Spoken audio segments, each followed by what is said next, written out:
Hello, in front of me I've got Samsung Smart TV Q80A. In this video I'll show you how to reset PSID number. In the beginning, let me tell you something about what PSID number is. So let's go to Settings and Term and Privacy.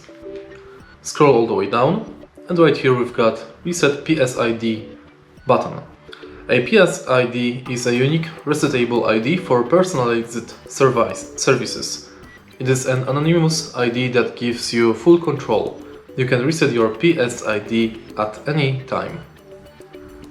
Your PSID is shown on the right bar, and to reset it simply press OK button. Confirm, and that's it.